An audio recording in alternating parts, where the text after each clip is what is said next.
हम लेकर आते हैं आपके लिए इस कार्यक्रम में पंचांग, सुभाषित, भारतीय ज्ञान परंपरा, स्वास्थ्य मंत्र और योग से जुड़ी प्रस्तुतियों को, जैसा कि मैंने पहले बताया। और अविलंब आरंभ कर लेते हैं हम आपके सुप्रभात की और सुप्रभातम के साथ, और इसके लिए बढ़ते हैं अपने पहले प्रभाग पंचांग की ओर और जान लेते हैं आज की तिथि, वार और नक्षत्र के प्रसंग को।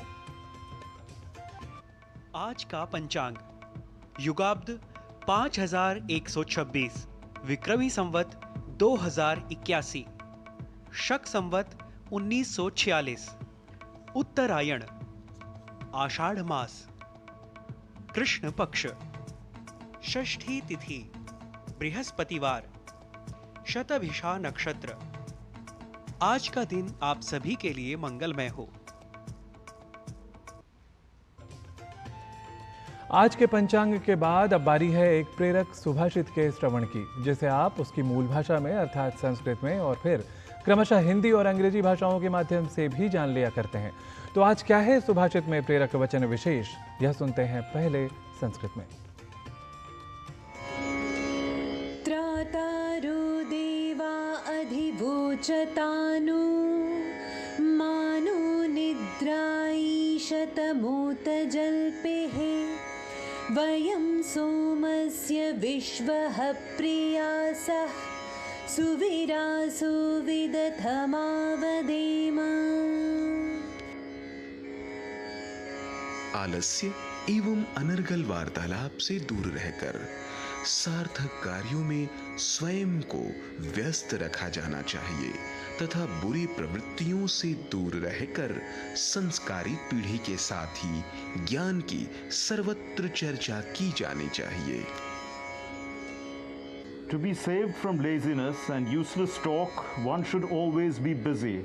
Let us keep away from bad tendencies, give birth to excellent children, and let our knowledge be discussed everywhere.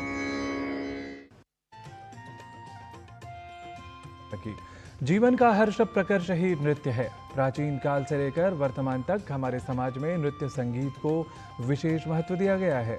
संगीत नाटक के अनुसार भारत में 9 पारंपरिक शास्त्रीय नृत्य रूप हैं। आज हम भारत के इन्हीं शास्त्रीय नृत्य कलाओं में से एक भरतनाट्यम नृत्य कला के बारे में जानेंगे अपने सहयोगी जनेंद्र सिंह की इस रिपोर्ट के माध्यम से।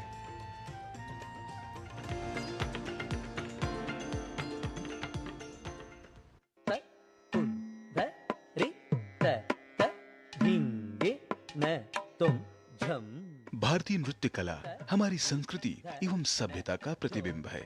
नृत्य कला भारतीय विरासत में एक विशेष स्थान रखते हैं और अपने कलात्मक और ऐतिहासिक मूल्य के लिए संजोए जाते हैं। संगीत नाटक अकादमी के अनुसार भारत में 9 पारंपरिक शास्त्रीय नृत्य रूप हैं।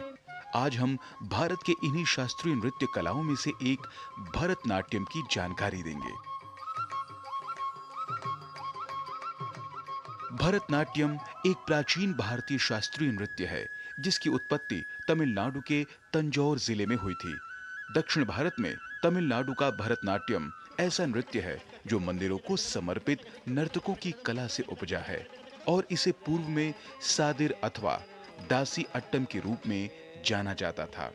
यह भारत का ऐसा पहला पारंपरिक नृत्य है जिसे मंच कला के रूप में नए सिरे से तैयार किया गया और इसे देश और विदेश दोनों में व्यापक स्तर पर प्रस्तुत किया जाता है। भरतनाट्यम नृत्य कला में भावम, रागम और तालम इन 3 कलाओं का समावेश होता है।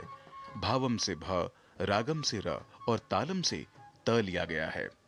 इसलिए भरतनाट्यम यह नाम अस्तित्व में आया है। यह भरत मुनि के नाट्य शास्त्र जो 400 ईसा पूर्व का है उस पर आधारित है, जिसमें भावम अर्थात अभिव्यक्ति, रागम अर्थात संगीत, तालम अर्थात ताल या लय और नाट्यम अर्थात नृत्य शामिल होता है। वर्तमान समय में इस नृत्य शैली का मुख्य रूप से महिलाओं द्वारा अभ्यास किया जाता है। Historically, the word Bharatanatyam came into existence only in 1930s. उसके पहले इसी डांस संप्रदाय और इसी डांस शैली को कर्नाटका में कर्नाटकम बोलते थे, आंध्र प्रदेश में आंध्र नाट्यम बोलते थे और तमिलनाडु की जो स्टेट है वहाँ सदर बोलते थे। और इस शैली को जो प्रैक्टिस करने वाले थे वो देवदासीज थे और नटुवन्नार कम्युनिटी का जो लोग होते हैं वो करते थे डांस, और वो भी मंदिर में करते थे। और मंदिर में जो भगवान होता है, जो देवता, उसके ऊपर उन्होंने पोइट्री और कॉम्पोजिशंस जो भी लिख के गा के डांस करते थे। पुष्पम समर्पयामि, वैसे ही नृत्यम समर्पयामि बोल के गर्भगृह में जो देवदासी डांसर्स थे वो नृत्य करते थे, एक्चुअली नृत्य करते थे। और जब पंडित संगीतम समर्पयामि बोलते थे, उस वक्त यही डांसर्स और उनकी जो फैमिली मेंबर्स जो गाते थे, वो लोग गा के भगवान को अर्पित करते थे। इस नृत्य शैली के प्रेरणा स्रोत चिदंबरम के प्राचीन मंदिर की मूर्तियों से आते हैं। भरतनाट्यम भारत के नाट्य शास्त्र जैसे कालजयी ग्रंथ में निर्धारित प्रस्तुति और सौंदर्य कला संबंधी सिद्धांतों पर आधारित हैं। तंजौर के 4 बंधुओं पौन्नैया, चिन्नैया, शिवनंदम और वेदिवलु बंधुओं द्वारा तैयार किया गया था। भरतनाट्यम में नृत्य भावात्मक नृत्य और नृत्य की उच्च रूप से विकसित भाषा है जो कथा को व्यक्त करती है। इसके विषयों की एक व्यापक श्रेणी है जो मानवीय और ईश्वरीय प्रेम जैसे विषयों को समाहित करती है, और सामान्यतः इन्हें श्रृंगार और भक्ति के शीर्षकों में वर्गीकृत किया जाता है। इसकी नृत्य गायन प्रस्तुति में कम से कम एक गायक, एक मृदंग वादक और एक बांसुरी अथवा वायलिन अथवा वीणा वादक शामिल होता है। इस समूह में एक नट्टुवनर अथवा नृत्य निर्देशक भी होता है जो पीतल के मजीरों की जोड़ी को बजाते हुए नृत्य शब्दांशों को गाता है। प्राचीन काल से लेकर वर्तमान तक हमारे समाज में भरतनाट्यम नृत्य कला को विशेष महत्व दिया है। संक्षेप में कहा जाए तो भरतनाट्यम एक बहुआयामी कला रूप है जो दार्शनिक गहराई, सांस्कृतिक महत्व और प्रतीकात्मक अभिव्यक्ति से समृद्ध है।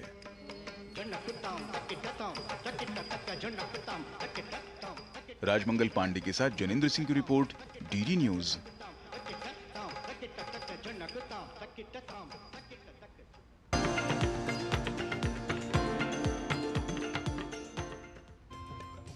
सुप्रभातम में अभी समय है एक अल्प विराम का। अब देखते रहिए डीडी न्यूज, हम जल्दी ही लौटते हैं। जिन्होंने यूज किया है वो जानते हैं असली हींग का स्वाद। MDH सुपर हींग, शुद्धता का असली तड़का। MDH।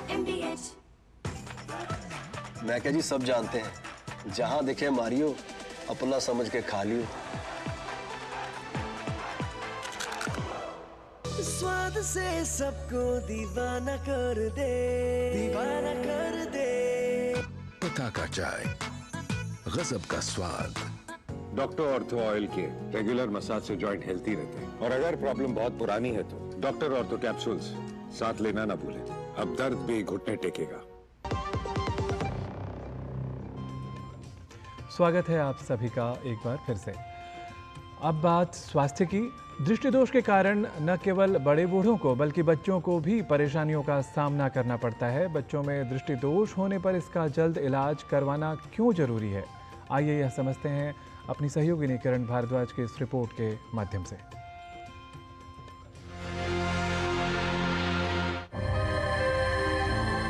दृष्टि दोष काफी बच्चों को प्रभावित करते हैं। कई कारण हैं जिनसे बच्चों की दृष्टि प्रभावित हो सकती है। मायोपिया की समस्या काफी बच्चों में देखी जाती है।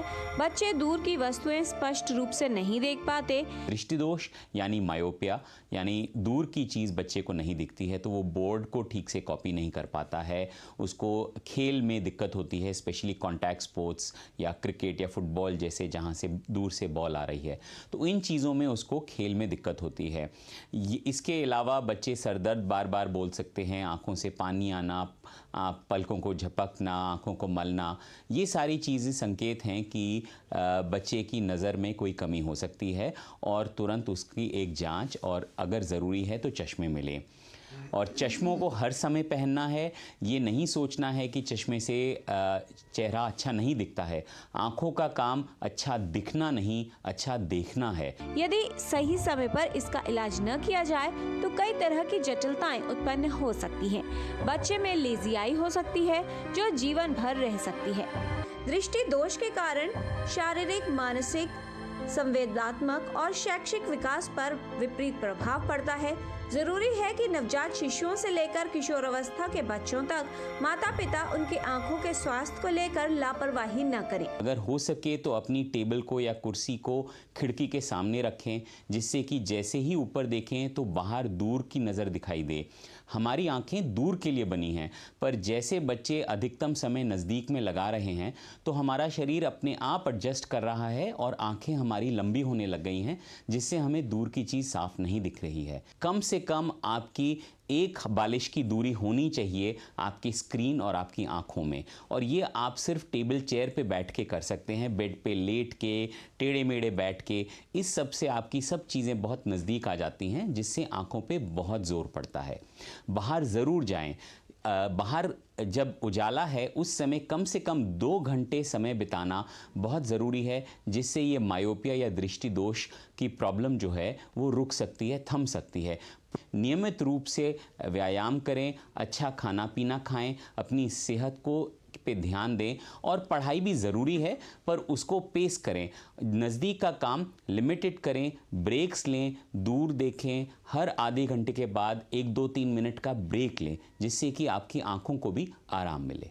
हर माता पिता को 2.5 से 3 साल की उम्र में अपने बच्चों के आंखों की जांच अवश्य करवानी चाहिए, जिससे आंखों की कोई समस्या या बीमारी होने पर उसकी जल्द पहचान हो पाए। किरण भारद्वाज, डीडी न्यूज़।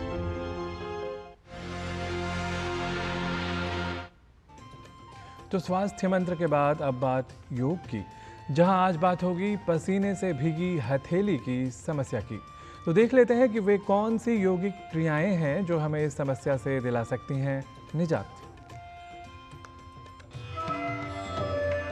नमस्ते, मैं संगीता जैन। स्वेटी पाम यानी हाथों में अधिक पसीना आना, आमतौर पर यह समस्या तनाव के कारण, चिंता के कारण या शरीर की कोई और स्थिति के कारण हो सकती है। कई बार यह हाइपरहाइड्रोसिस के कारण हो सकती है, जिसमें पसीने की ग्रंथियां अधिक सक्रिय हो जाती हैं तो पसीना ही बढ़ जाता है। योग के आसन, प्राणायाम हमारे तनाव को भी कम कर सकते हैं और हमारे पसीने में भी राहत दे सकते हैं। आज हम जानेंगे कुछ आसन। पहला आसन हम कर रहे हैं पर्वत आसन। इसी तरह आराम से बैठेंगे, दोनों हाथ साइड में, दोनों हाथों को उठाकर आकाश की ओर ले जाएंगे और एक पर्वत की मुद्रा बनाएंगे। जैसे जैसे हमारा हाथ वापस नीचे आता है, हथेलियों में रक्त का संचार बढ़ता है तो अपने आप पसीना कम हो जाता है। दूसरा हम जानेंगे प्राणायाम, भ्रामरी प्राणायाम। इसमें होठ को मिला के रखना है, टीथ को थोड़ा दूर रखना और कोशिश करना अपनी टंग को अपर पैलेट पर लगाने की, और आवाज निकालनी है गुंजन की, भंवरे की, गुंजन की। आंखें बंद करेंगे।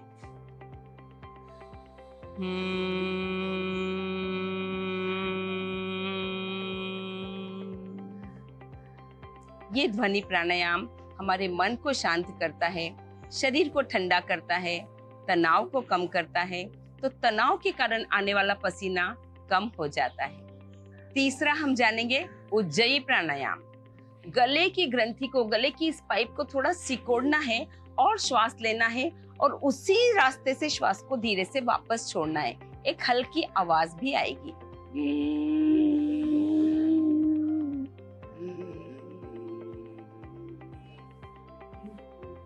ये प्राणायाम भी हमारे तनाव को कम करता है, शरीर को ठंडा रखता है, तो पसीने को अपने आप कम कर देता है। इसी के साथ शवासन कीजिए, जागृत निद्रा। आप सभी इससे परिचित हैं। ये पूरे शरीर को आराम देता है, पूरे शरीर को शांत रखता है, हमारे तनाव को कम करता है और हमारी एक्टिविटी, हमारे नर्वस सिस्टम को एक्टिव करता है। तो हाइपरहाइड्रोसिस के लक्षणों को भी थोड़ी राहत मिलती है, पसीना धीरे धीरे कम होता है। आइए आगे हम जानते हैं कुछ प्रैक्टिकल टिप्स गुरु माँ डॉक्टर हंसा जी योगेंद्र से। नमस्कार। हाथों में पसीना आना बहुत से लोग शिकायत करते हैं, और मेन कारण है टेंशन, स्ट्रेस, एंजाइटी। दिमाग को जरा शांत रखने का प्रयत्न करें, मेडिटेशन करें, रिलैक्सेशन टेक्निक्स करें, बहुत अच्छा रहेगा। अमुक एक्सरसाइजेस बहुत फ़ायदा करती है जो हाथों की होती है, और वो भी करना ज़रूरी है। तो सर्कुलेशन सही रहेगा और सर्कुलेशन से टेंशन हाथों का कम होगा। हाथों को सूखा रखने की ज़रूरत है। कोई न कोई पाउडर जरा हाथों पे रब कर लेना कभी कभी, या हाथों पर बर्फ़ का टुकड़ा घिस लेना, जिससे हाथों में पसीना नहीं आएगा। ये छोटी छोटी चीज़ें करिए। बीच बीच में उंगलियों के बीच में वापस गीलापना ना रहे, बिल्कुल सूखा करें हाथों को, वो ज़्यादा ज़रूरी है। और मॉइस्चराइज़र कुछ लगाना ज़रूरी है।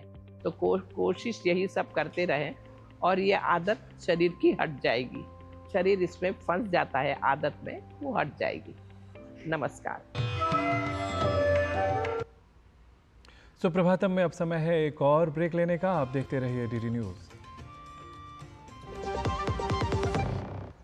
टेस्टी राजमा बनाना नहीं आया। बिना MDH राजमा मसाला के टेस्टी राजमा कैसे बनेगा? MDH राजमा मसाला। क्या स्वादिष्ट राजमा बनाए।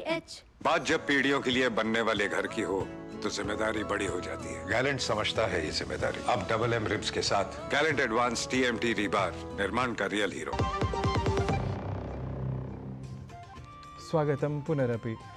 और अब समय हो चला है संस्कृत भाषा सीखने का। तो आइए संस्कृत सीखने के लिए चलते हैं हमारे सहयोगी गवीश द्विवेदी के पास और देखते हैं आज किन नए वाक्यों को हम संस्कृत में कहना सीखेंगे।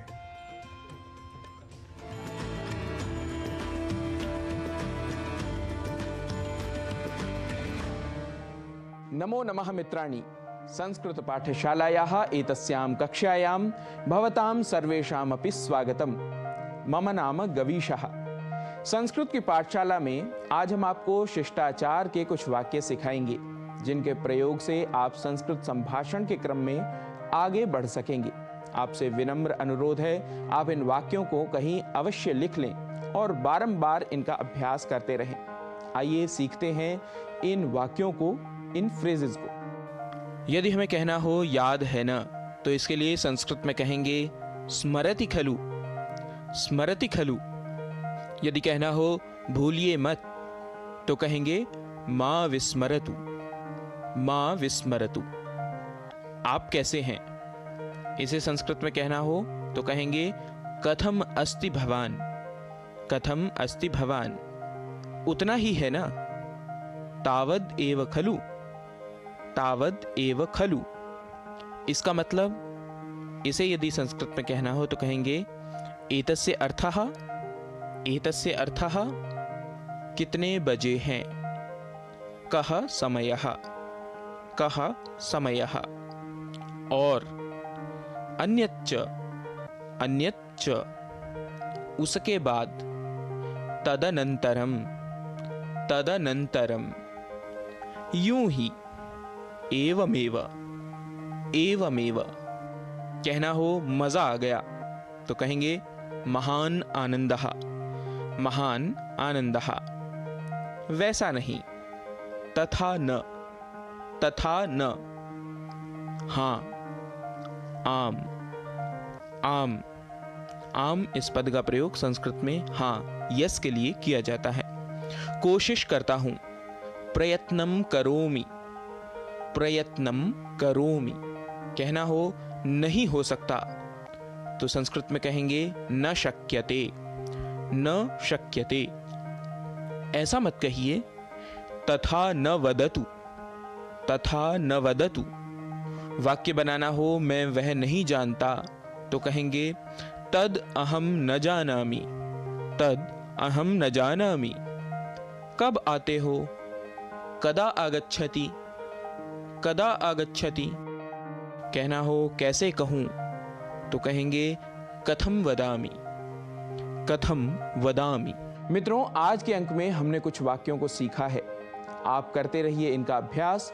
व्यवहार में आने वाले ऐसे ही कुछ और वाक्यों को लेकर आपके समक्ष होंगे हम उपस्थित। तब तक के लिए नमस्कार, नमो नमः।